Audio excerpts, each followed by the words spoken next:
Hi, folks. Thanks so much for joining our text in town hall tonight. This is the first of this sort of format of town halls that we're doing. I'm Congresswoman Emily Randall, coming to you from our Bremerton office here in Washington State 6th Congressional District. This is, I think, our 14th town hall. We've done 2 teletown halls where we had 12 and 18,000 people join. We've done in-person town halls in every county in the district and have had visits with community members. But today, as most of you who are joining in know, we sent out a text message to constituents across the district that we had good cell phone numbers for, asking people to text in their questions. And we have over 600 responses that we've been receiving throughout the day, questions that are on people's minds, especially related to the shutdown. And we're live across all platforms, on Facebook, on Instagram, and on YouTube.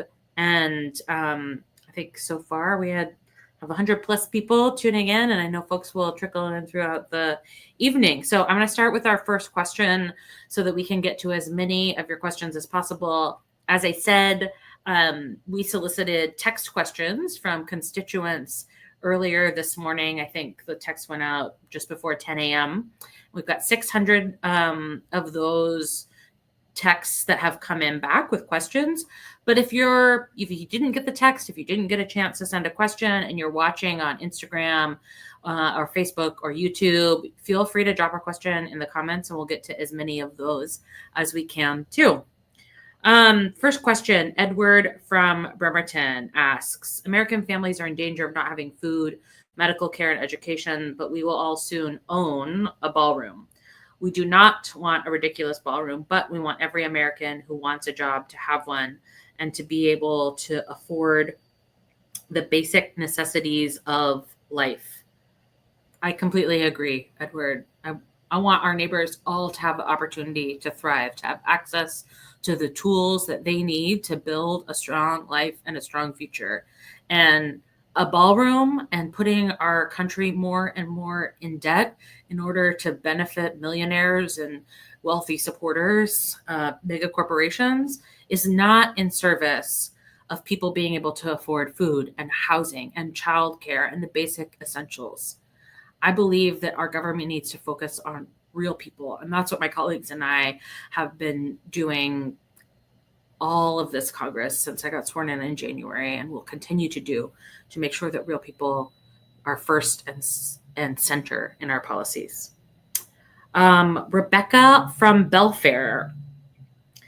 Hi, Emily. As someone who lives and works in Kitsap County, this has hit this region hard, the shutdown. I have friends whose mental health is concerning because of having to go to work at PSNS, but not getting a paycheck. My brother-in-law is active duty Air Force at JBLM, and he's not getting a paycheck.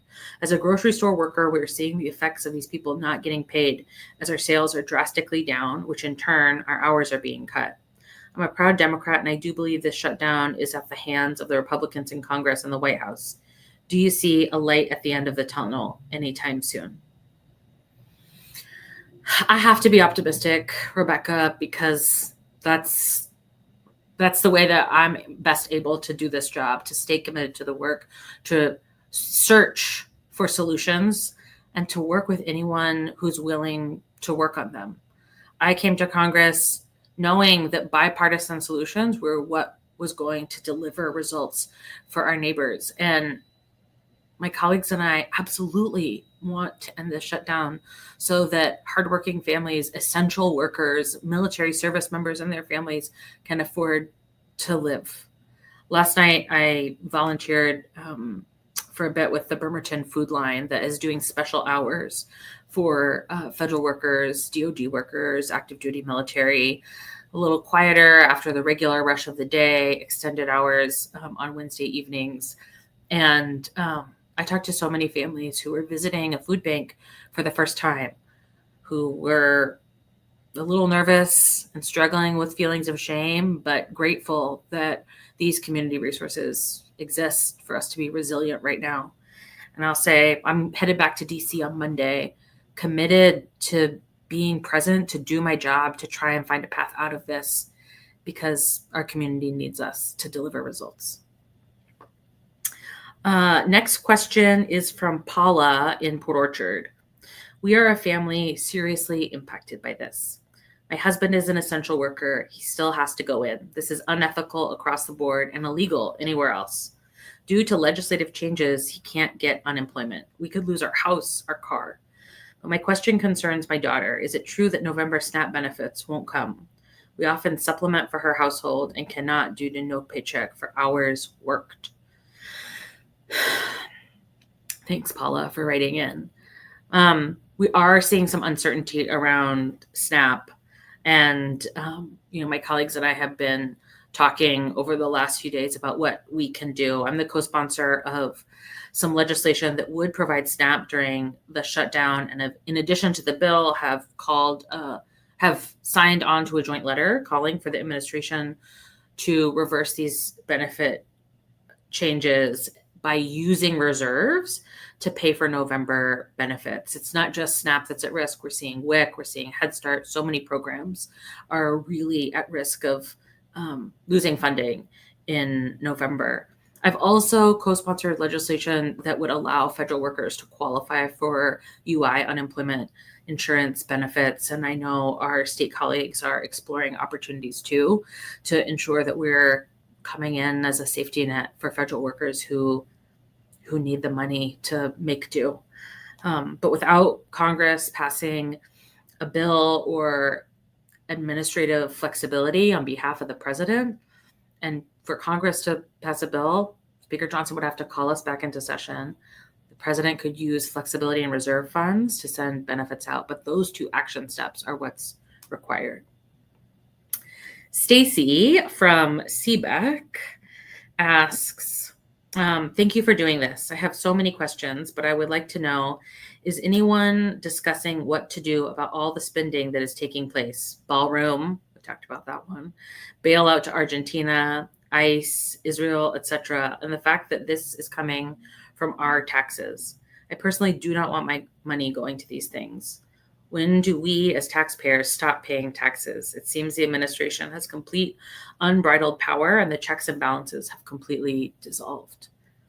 Yours isn't the only question I've heard like this, Stacy. I've heard from neighbors all the time asking me about what are the tools that we can use to put pressure on this administration to, keep their taxes from going to things that they don't support, but also to maintain the checks and balances, the power of the purse that resides constitutionally with Congress.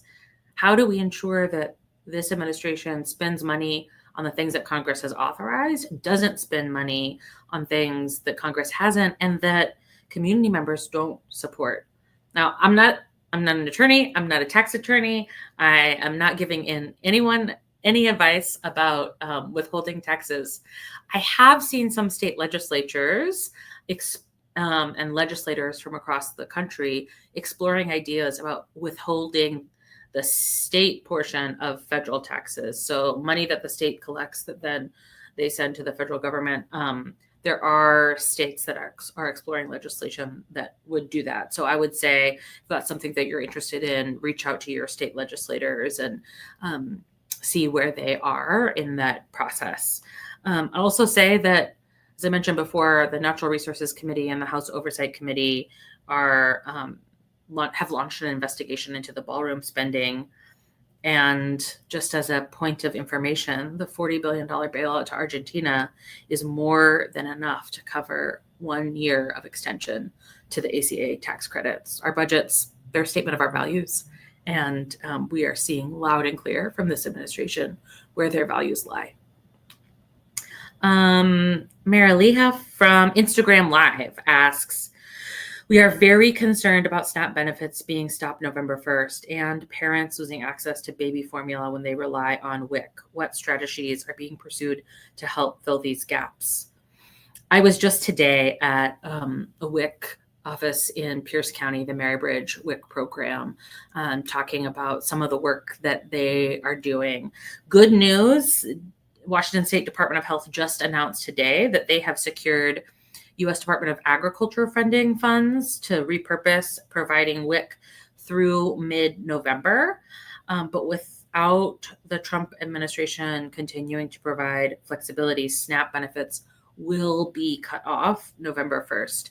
In Pierce County, and I know in other communities, task forces and agencies are coming together, philanthropies coming together, trying to figure out how they can fill these gaps, especially for baby formula. One of the Mary Bridge doctors I talked to was telling us that when there was the formula shortage and during COVID, babies were coming into the emergency department in the hospital, malnourished, underfed, and with complications from, homemade formula or being fed, other alternatives. And as this doctor said, we're going to have to meet the needs of babies in our communities, either by feeding them and finding the resources to provide formula to families, or because they have complicated health outcomes long term. And I know we want to make sure that all of us want to make sure that babies are fed. So finding a way to continue this funding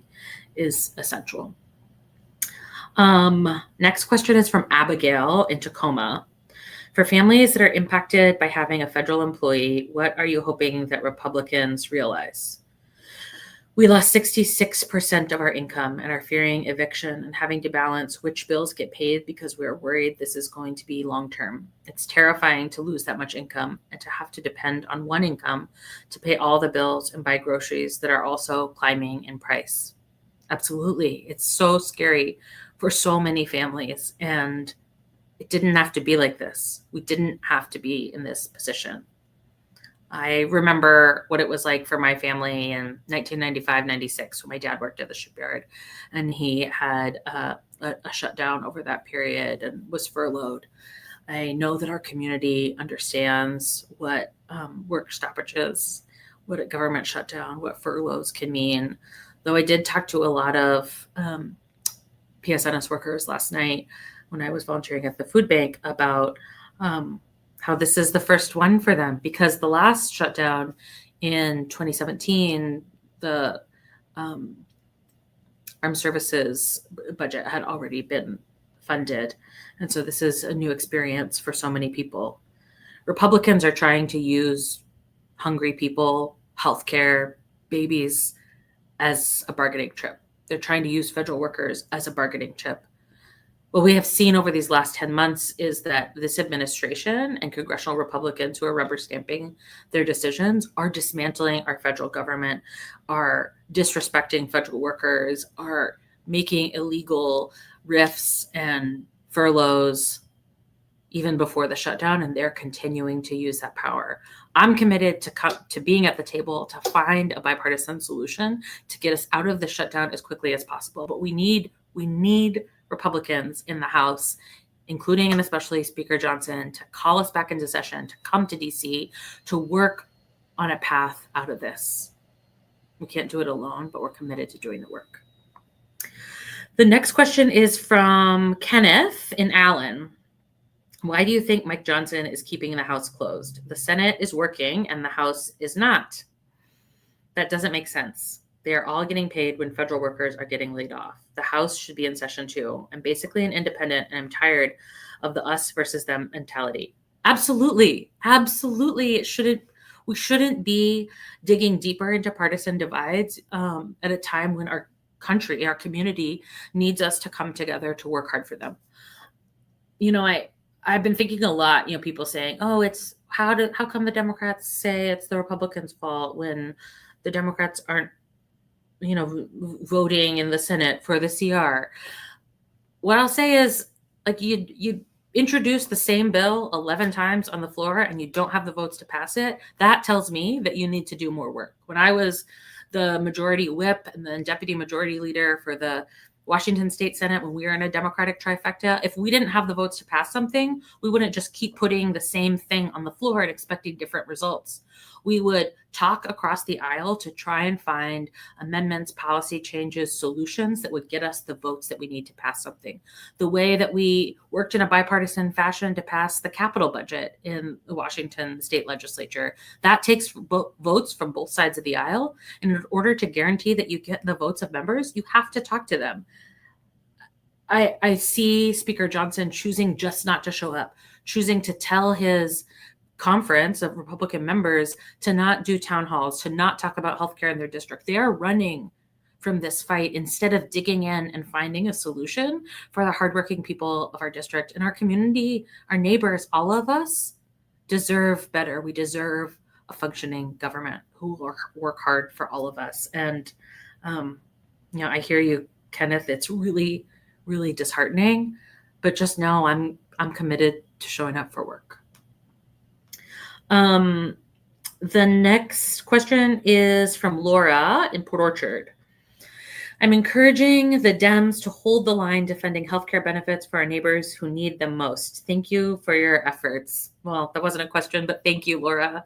I appreciate hearing that you support us and the work. I think I've already started getting texts from neighbors who are looking at the health benefits navigator, who are looking to renew their plans, who, maybe paid $200 last year and are now paying over $300. Those are folks who don't have any ACA subsidies. That's the regular increase that is projected from insurance plans. But for the average Washingtonian who receives a subsidy and is going to have to renew their insurance policy on the exchange, they're going to see a $15,000 a year increase in healthcare costs. And for, a two-income working family with kids, an extra $15,000 a year is a budget addition that is impossible. And so what we know we are going to see is families opt out of health insurance. And so I and my Democratic colleagues are committed to offering solutions. We've seen Senator Murray offer a solution. We've been open to talks, leadership to leadership talks. We need the Republicans to come to the table to be committed. And this isn't something that we can push off until December.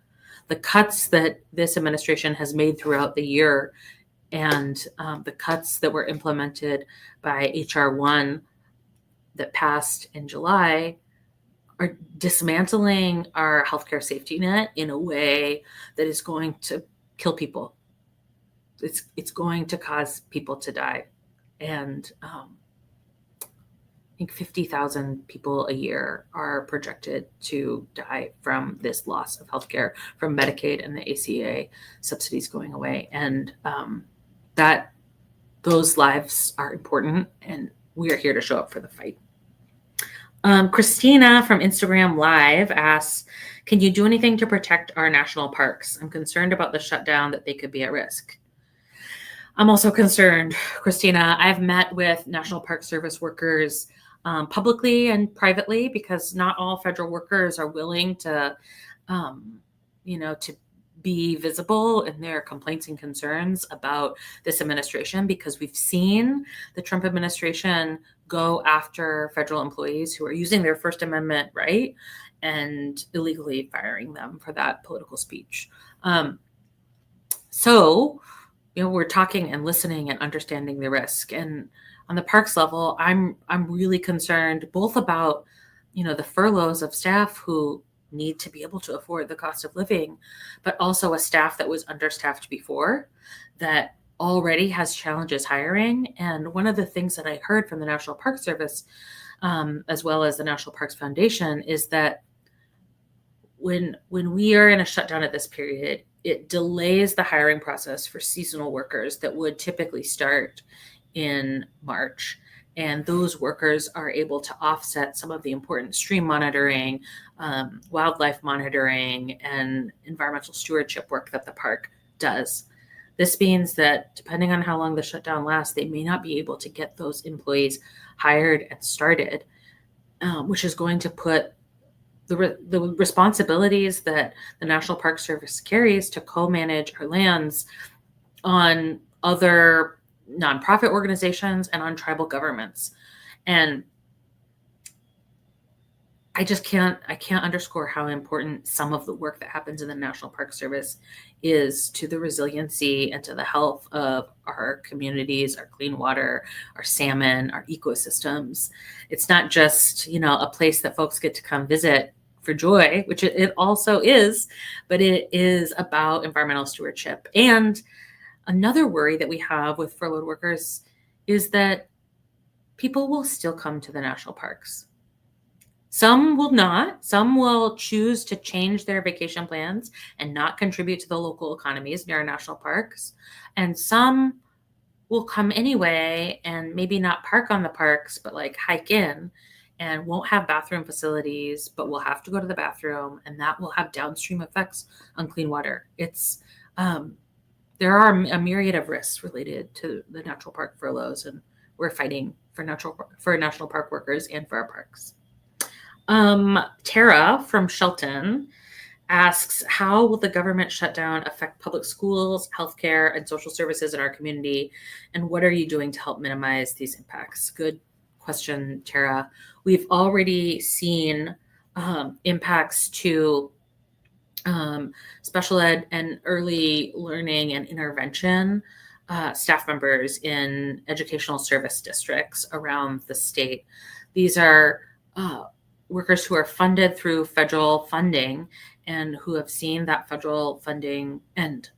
And that means that little kids birth to 3 are going to get fewer interventions, that kids in elementary school are going to have less of the special ed support that they need to access free and appropriate basic education. That means that teachers are going to have more on their plate than ever before. And we know that our teachers are already carrying so much. It means we're going to see fewer paraeducators like my mom in classrooms that allow students to really be able to adapt curriculum, to engage in a regular education classroom. And it's scary. It's really scary. Already we have not funded special education enough. Already we have an early learning shortage. Already our families are struggling, and this is only going to make it worse. Head Start programs in Washington and SNAP and WIC will likely lose funding on November 1st. I've co-sponsored legislation to prevent some of those impacts. I'm working with local and state partners. We've visited Head Starts. As I said, I visited a WIC office just today. We're trying to engage in every sort of coalition, every group that's coming together to find creative solutions, and we'll continue being a resource and looking for additional ways to put pressure on this administration to free up money from reconciliation, from, say, a ballroom building fund, to invest in the programs that folks need to thrive.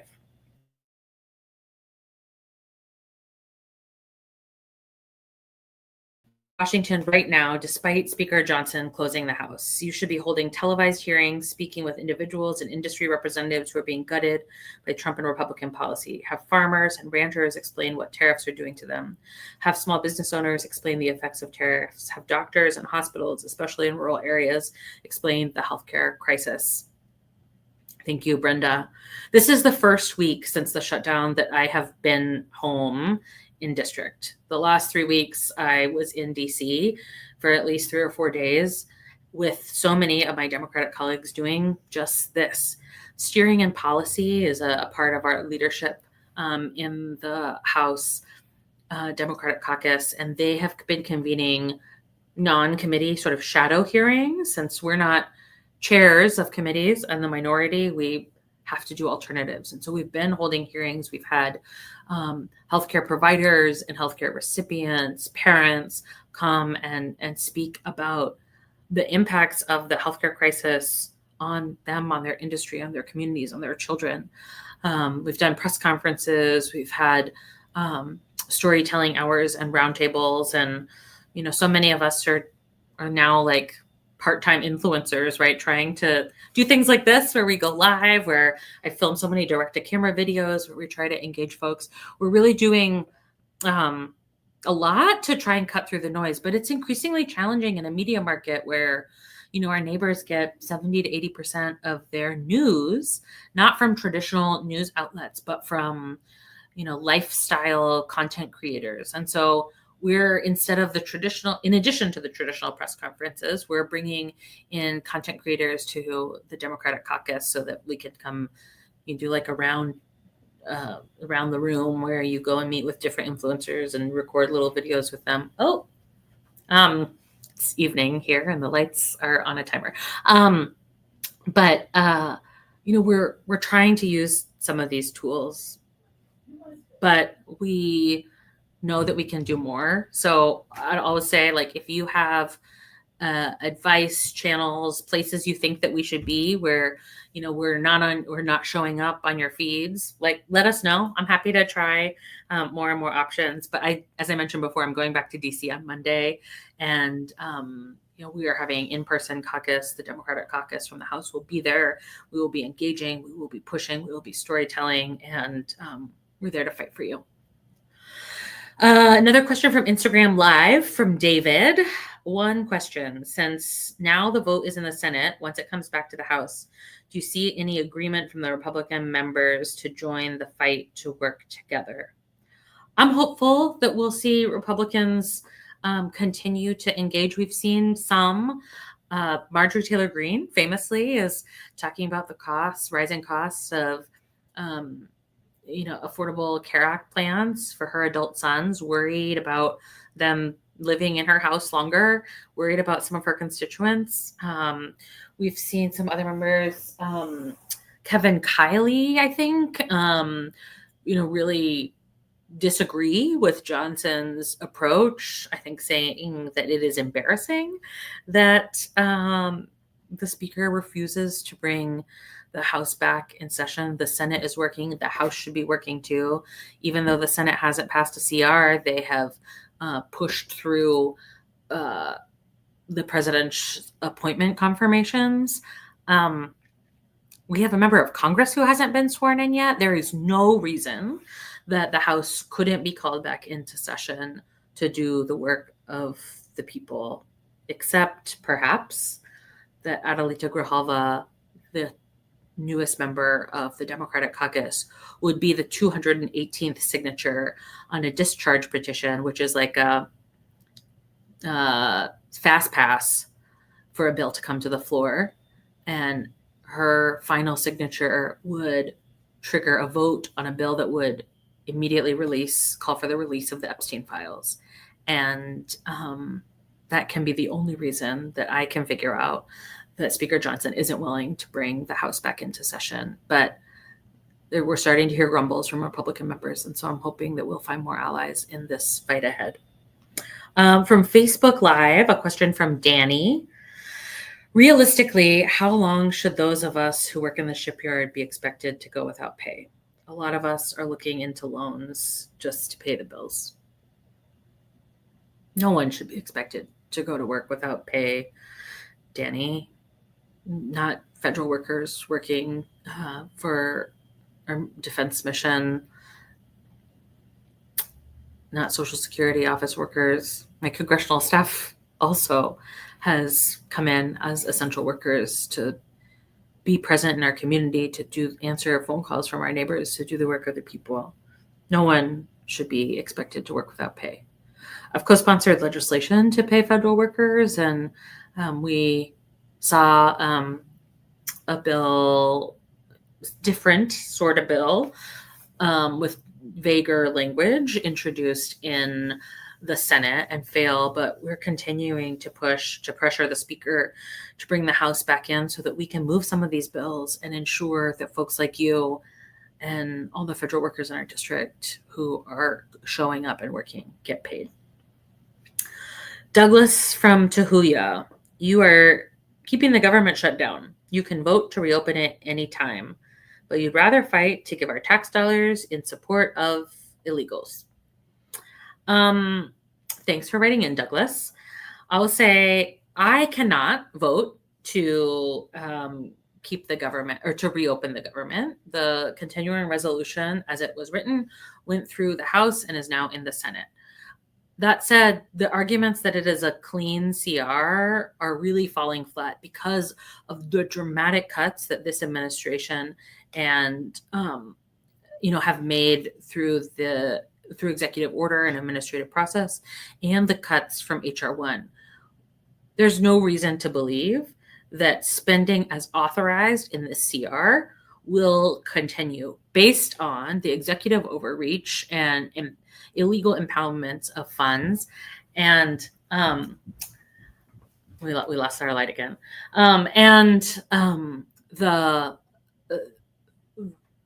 the executive power overreach that we've seen under this administration, there's no reason to trust that the budget as funded will continue.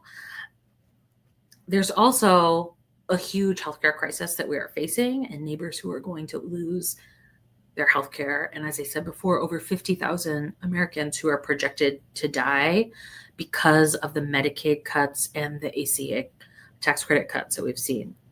This Speaker of the House called us back from vacation, from district work period, in July in order to pass a budget bill, H.R. 1, that gave permanent tax breaks to billionaires and big business and made the largest cut in history to Medicaid. He called us back from vacation to do that. There is no reason that we could not be called back to work to negotiate a solution. The other thing that I will say, and you can look up at healthcare.gov to find this information that is in the law. This is not about healthcare, free healthcare for undocumented immigrants. This is not about that. That is already illegal for us to spend federal money to provide healthcare to undocumented, unqualified immigrants. There are some immigrants who are receiving healthcare because they are fleeing violence and persecution, some refugees who have claimed asylum. There are some cases where that is true, but by and large, this federal money is not going to immigrants. There are some states that use money, Medicaid lookalike programs, but Medicaid does not pay for healthcare for undocumented immigrants. I don't know why Republicans keep saying that, because it is a lie, and several news outlets have fact-checked them, and they continue to dig in. And I think that they dig in because they have to point a finger at somebody who is getting something for free that they want to blame. They have to point a finger at a community that they can use as the villain. Because if we look too closely at what is happening at 1600 Pennsylvania Avenue, we will see that the biggest criminal and the biggest abuser of power is in the White House. And that, this speaker and this Republican majority is simply rubber stamping everything that the Trump administration is carrying out. And they're using immigrant families as pawns in their political game. And that bill is the policy is not about that. The Affordable Care Act and Medicaid is not about that. Yes, everyone needs healthcare, but folks are going to show up at our emergency rooms no matter what and need access to care. And whether you have insurance or not, we need to keep our rural hospitals open. Sean from Shelton. How will this affect tribal and local Washington communities, towns, and cities? Is the reduction of SNAP benefits directly related to the government shutdown, or is that the Republican/Trump pulling an authoritarian move? There's a lot of uncertainty right now about federal fund drains and decreases of critical resources from tribes and local governments. A lot of uncertainty about what this administration is going to use as a pawn, a bargaining chip, where they're going to cut funds that have already been allocated and funded. We definitely did see a reduction in SNAP benefits from the big, ugly bill, H.R. 1, that passed in July. But we're also seeing the rundown of funds that is due November 1st. And one thing that I'll say that I've started to hear is that the feds are telling states and the contractors that load SNAP EBT cards that also have TANF funding on them, not to reload them, even if the funding is allocated. And that, like, TANF money is state money that is loaded often on the same card as SNAP benefits. And that means that there is money available for folks, and some banks are worried about this federal direction to not load it, and so that folks won't have access to the money that's already been allocated to them. We're continuing to dig into it. Signed on to some letters and some policy that my colleagues on the Agriculture Committee are leading. We're going to continue to keep an eye out and share information as we find it. Michael from Burley has no questions. I just want to provide encouragement and ask you all to hold the line. Thank you, Michael. Thanks for that note. The next question is Pete from Facebook. Congresswoman, with Kitsap County being one of the highest concentration of veterans, how are you going to reverse the damage that Secretary Collins is doing to the VA? Mental health and community care are two of the areas that have affected me directly. I think we've done some oversight visits to VA facilities already. We've had some conversations in committee and caucus about tools. We provided a significant amount of casework assistance from our team.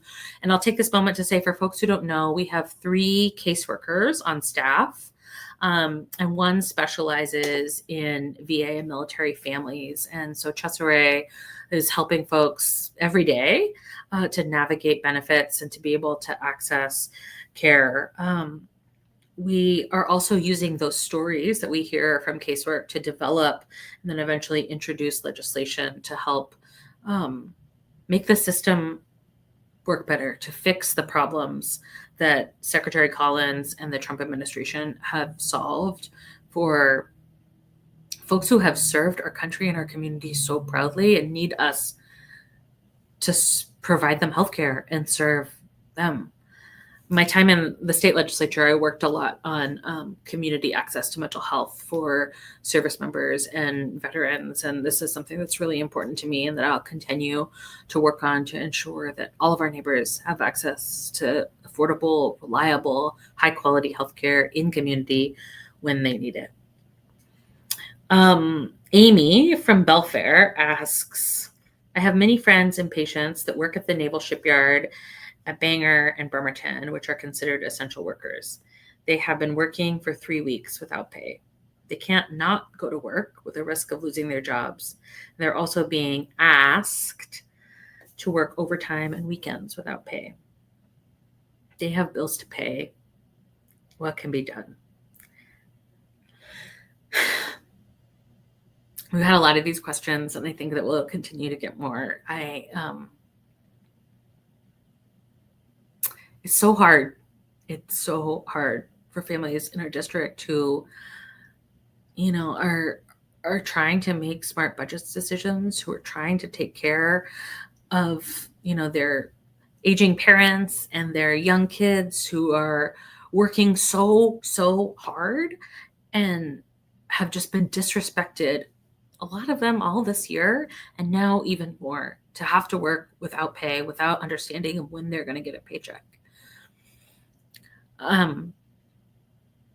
I think we have seen a lot of real generosity and resilience in our communities, businesses and restaurants offering to provide discounts to shutdown impacted families. Like I said, our food banks who are either providing extended hours or easier access to families who are experiencing food insecurity from this shutdown. I've seen neighbors coming together to cook meals for each other, and we're seeing philanthropy step up to cover some of these costs. We're seeing states look for ways to fill in the gaps, and just know that we are continuing to do the same. We want to work in these connected coalitions to find a way to catch our neighbors who are hurting right now, to catch folks from falling through the cracks in a system that isn't serving them right now. I talked to a lot of supervisors who said, the folks who have been around a while know how to weather a shutdown. They have savings, they can handle it. But, even if you have savings, if you have an unexpected healthcare crisis, or you're a loved one, your parents have an unexpected healthcare crisis, that savings can go right out the window. And they're worried about the folks who are new to the job, young engineers, entry-level staff, folks who maybe finally got a good paying job here at the shipyard, a good government job that should be reliable, who, maybe bought a house, maybe bought a car, or maybe just have rent and a family to support and haven't been able to build up that security. signed on to bills that will help allow folks to have a grace period, to not have missed rent checks and car payments and credit card payments impact their credit, but we need to reopen in order to pass those policies. I saw a friend who called her mortgage company a couple of days ago and asked them, what could be done. And some companies are offering like a deferment period where, you can have 30 days to pay back after the shutdown ends and folks get paid. So there are some resources out there. We'll continue trying to share them, but please also, if you do find resources, share them with your neighbors and check in on your friends and family who are federal workers. Paula from Facebook says, I'm a long-term care ombudsman. What do I tell my residents who are on Medicaid and fearful of losing their home? That's nursing home and assisted living. I got into politics because I believe that Medicaid is an incredible life-saving tool for families, for individuals. For my sister, Olivia benefited from Medicaid expansion here in Washington State in 1993. And my dad worked for PSNS, had good government employee insurance, but it wouldn't have covered everything that Olivia needed to live, to survive, to thrive with my family for as long as she did. And I heard a woman yesterday who also has disabled kids and works with the disability community put into dollar amounts some of the costs that my family didn't have to pay because of Medicaid. And, Olivia wore diapers for all of her life. Imagine if you had to pay $3 every time your child went to the bathroom, or $10,000 a month for your kid to afford to eat through a feeding tube and with specialty formula to buy those feeding pump supplies. For so many of our neighbors, Medicaid makes the difference and it allows them to live. It's not frivolous healthcare. It's the ability to live, to access the healthcare that keeps them alive. And what I can tell your patients, Paula, is that I'm fighting as hard for them as I possibly can, because this, to me, is absolutely one of the most fundamental and important roles that we have to ensure that our neighbors have healthcare to be able to live the healthiest life possible and to build the lives that they dream of. And for aging and disabled individuals to age in dignity and peace and comfort and safety. I wish I had more certainty about what will happen, but I know that, disability isn't partisan, that anyone can become part of the disability community because of a sickness, because of an accident, because of birth, that all of our families can be touched by this, and we need to be there for all Americans to ensure that they have access to that healthcare and the reliability. Rebecca from Fox Island says, I'm a federal employee, soon to miss my second paycheck. I'm a single mother of 3, divorced to a disabled veteran who struggles with PTSD. I'm disappointed that Congress can't work together and pass a budget. This year has been incredibly challenging in every way for all federal employees. We're exhausted and want stability and confidence in our Congress. Please figure this out and work with all your Congress counterparts, Republicans and Democrats. Stop blaming each other, be professionals, and get to work. Absolutely. Absolutely, Rebecca. That's what you deserve in your leadership. You deserve us to get to work, to show up, to work as hard for you as you are working to care for your kids, to ensure that our community is cared for, to be a part of our federal workforce on behalf of all Americans. I don't relish in assigning blame, and I really struggle with the Democrats are this, Republicans are this, but the facts are the facts. In a Republican majority, or in a majority, The majority party has the ability to determine the schedule of Congress, to call hearings, to decide which bills come to the floor, to make almost every decision. And for the last 3 weeks, Democrats have shown up. My colleagues and I have gone to DC, have looked for Republican colleagues. The doors to the House floor are closed and locked. Many doors to the building are closed and locked.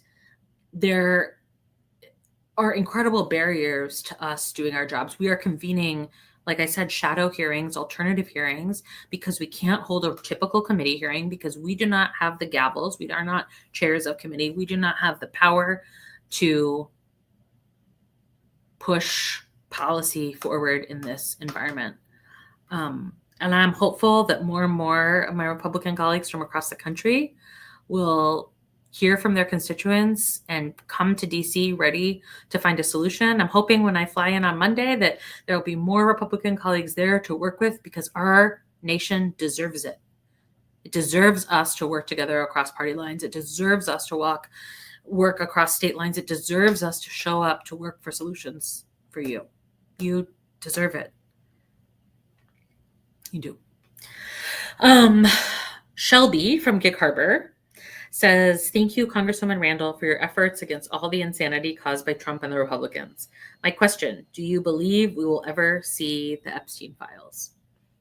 Now, I talked about this a little bit before, but to give people sort of a lay of the land, I'm on the Oversight Committee, and in one of the Oversight subcommittees, one of my colleagues, Democratic colleagues, introduced a motion to subpoena the Epstein files. And this was right before the shutdown, when Republicans had already been sent home. And so very few people were at the committee hearing, and the Democrats had the votes to win this motion. We don't typically have a majority in committee, but in that subcommittee, there was a majority of votes in favor of subpoenaing the Epstein files.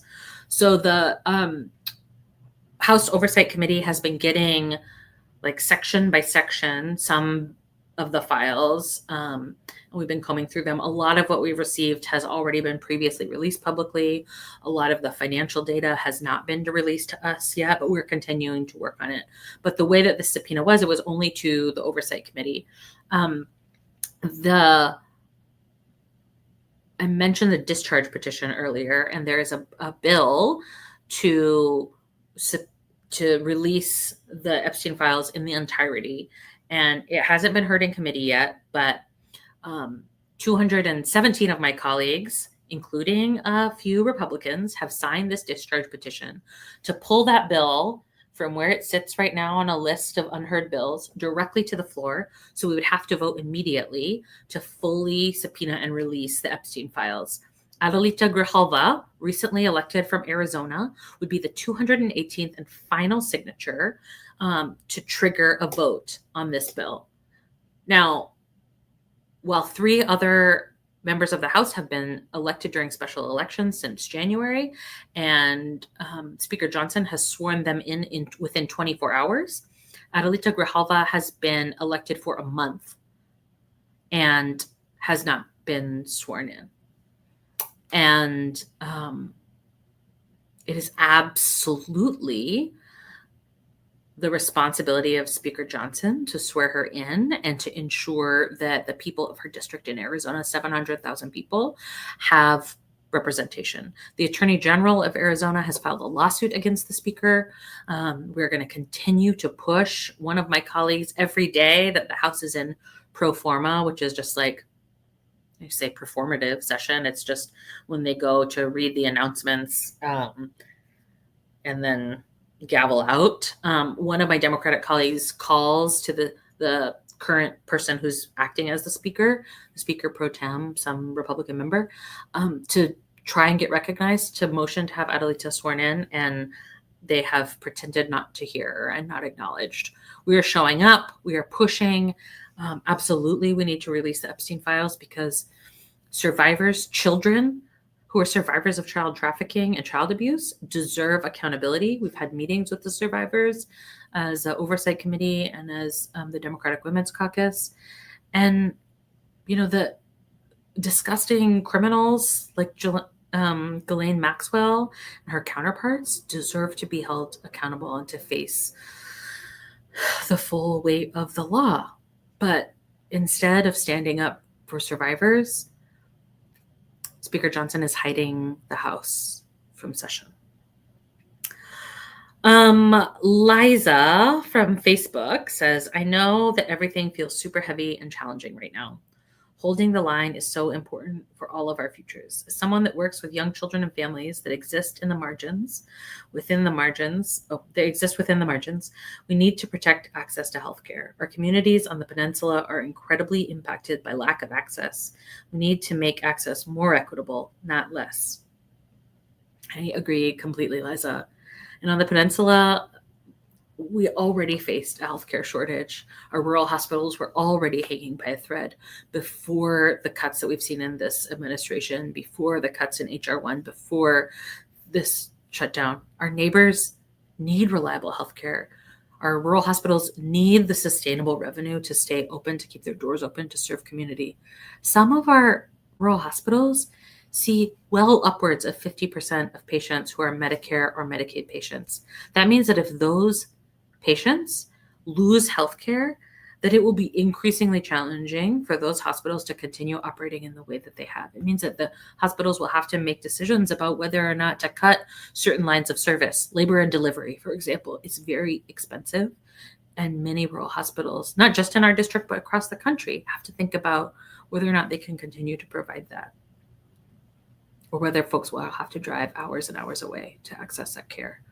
Absolutely, I'm holding the line and fighting for healthcare because there is no future for any of us without it. Last question. Heather from Bremerton says, I see that Senate Dems voted against paying non-furloughed workers with the argument that it would give the president power to determine who gets paid and who doesn't. How would a congressional approval to pay federal workers grant overarching power to the executive branch? Is there something in the bill that's not mentioned? Trump has said that despite a 2019 law requiring pay for furloughed workers, he will not guarantee furloughed workers will be paid. This will be illegal. So the Shutdown Fairness Act that came before the Senate today only covers expected workers, not essential workers, but expected workers. And it doesn't cover furloughed workers, but expected. Expected is a vague language that doesn't exist in other places and would allow Russ Vought from the Office of Management and Budget and Trump the ability to determine who is an expected worker. And one of the fears I think that my Senate Democratic colleagues had, and that I've heard from analysis of the bill, is that the use of expected would allow this administration to continue choosing who, based on political speech, based on other, arbitrary and capricious, vague criteria, who deserves to get paid. We need to pass a bill that includes both expected or essential, I think is the preferred language, and furloughed workers to ensure that they get paid regardless of their status. And there are bills that are written that way that we could vote on if the House were called back into session, and bills that I'm a co-sponsor of. And I think absolutely we need to ensure that furloughed and essential workers get the pay that they deserve in order to afford to live. Okay, one last comment from Valerie and Elma. Keep doing what you're doing, staying engaged with us. Federal District 6. Thank you. Thank you, Valerie. And thank you to all of you who participated, whether you watched the live stream or not, if you texted in questions, if you shared it with your friends and family. I appreciate you. I appreciate folks who are supportive of what I'm doing, folks who have tough questions, folks who share what's on their mind and want to see different action. It's my job to listen to my neighbors, to hear your hard stories, to figure out how to turn them into policy change, and to be an advocate for all of you. I also want to thank my staff who are here, a couple in DC where it is 10 p.m. and some who are here today, essential workers who are not getting paid, but who are showing up to make sure that our federal government and my office is accessible to you. We're working hard to make sure that you have a voice in DC, that we bring your voices with us. And I'm grateful to a community that not only is engaged politically, but is engaged in your neighborhoods, in your families, on your streets, in your workplaces, taking care of each other in these really hard times. With so much gratitude and thanks for tuning in tonight. We'll end here, and I look forward to the next time that we have an in-person town hall, or that we run into each other at the grocery store, or that you write our office. I couldn't be prouder to represent this district. Have a good night.